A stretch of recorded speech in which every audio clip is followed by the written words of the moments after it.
All right, hello everybody. Joe Fenn here with Reign FC goalkeeper Hope Solo. Hope, thanks for your time. Yeah, no problem. Good morning. So you got a first win last Sunday against the Boston Breakers and your first clean sheet. I imagine that felt like it was a long time coming. Oh my gosh. You know, I kind of wiped last year, put it in the history books.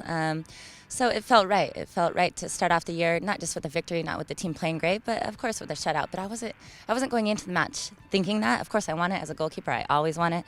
But, you know, the whistle blew at the 90th minute, and I kind of look back and I'm like, wow, we actually got a shutout. I haven't felt this in a long time with our local team here in Seattle.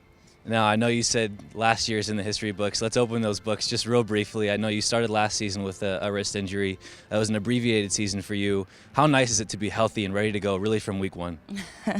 You know, I have a completely different mindset going into season 2 with the Reign. I'm in a better place mentally, emotionally, of course, physically.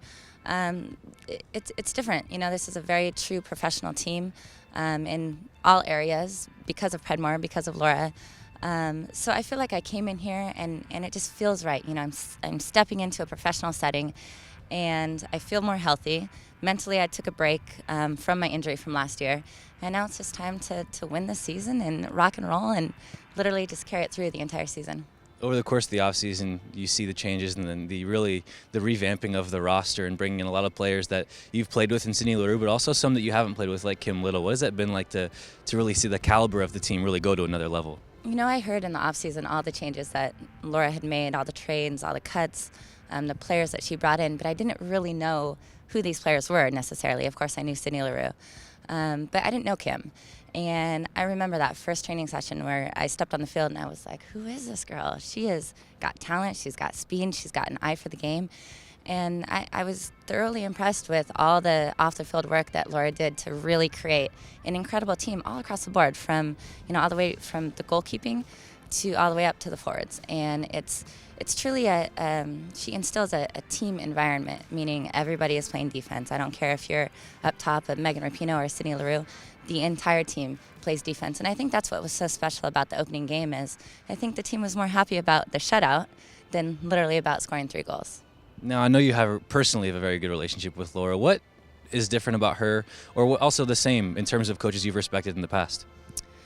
I've said all along that you treat players as professionals and they're going to act as professionals. You know, the 3 leagues that we've had that have come and gone, a lot of recycled coaches, a lot of typical American coaches. You've seen them around the game for a long time, and each coach has their own style, but I do believe they sometimes treat the players like kids. And granted, we have some young players on the team, but I think the incredible thing is Laura's a true, I said she's very professional, but she's a true manager. She knows how to manage personalities, she knows how to manage players, and then of course she knows how to do the tactical game on the field. And I think that's what makes Laura so different. She gets the ins and outs about what it's like to be a professional soccer player. Whether it's man or women, she treats everybody the same.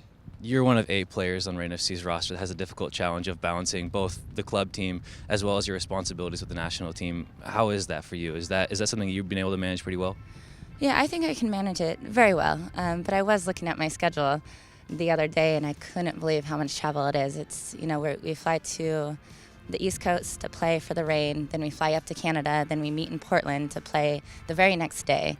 So it's a lot, but you know, I definitely have the focus this year and the mentality to have a year full of this travel. And I actually have a positive outlook on things compared to last year in terms of I'm going to go with the national team. I'm going to get quality games, quality training, and then come back and then not lose any fitness. I'm going to continue to play and work on the things that I need to work on as a goalkeeper leading us into the World Cup next summer. Is that the main goal right now, just getting prepared for that World Cup?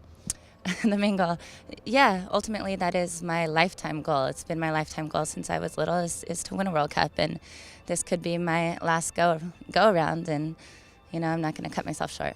Have you put much thought into that? I know you have plenty of world-class soccer left in you, but is that something you're kind of taking one day at a time, or have you really said, okay, this next one in Canada is going to possibly be it for me?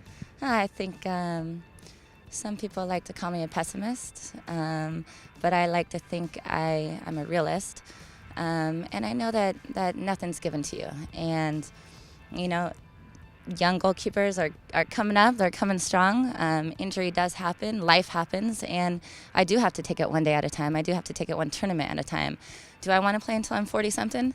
If I can still hang, yeah, I still want to play because I have the passion for the game in my heart.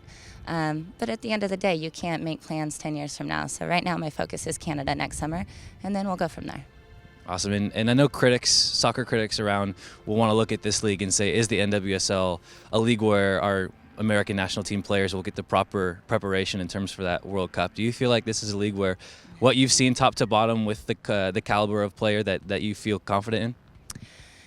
Yeah, that's a tricky question for me particularly, because I grew up in a system with the U.S. team where prior to major tournaments we went into a 7-month residency program, and some players very much benefited from that environment, and then there's other players who are going to benefit from the environment of the league where they're playing maybe one game every week, and they have to work on the decision making and the 90-minute playing and the fitness, whereas other players, they want the camaraderie of let's build our national team and for 7 months, and we'll be the best national team we can be. So, it's a catch-22. I think ultimately, long-term, we need a league to see new players, to develop new players. But, I've been around the national team since 1999, and the team never won when there was a league. So let's hope we can change it next summer in Canada. Before I let you go, we've been asking everyone, it's kind of been the theme of the training camp and preseason out into the regular season. Any fun facts or hidden talents for Hope Solo that everyone needs to know? This is a shout out to Sam right here. Sam reminds me of Conan the Barbarian. I see it. You see it? I see it. See it? I see it. Mm-hmm. So that's what we're going to take after this year. Conan the Barbarian, we're coming in hard, and you're not going to stop us. Okay, so your hidden talent is really just Sam's lookalike. My hidden talent is really a movie buff. Favorite movie? Conan. Okay, that's it. All right, Hope, thanks so much for your time. I really appreciate it. No problem. Good to see you.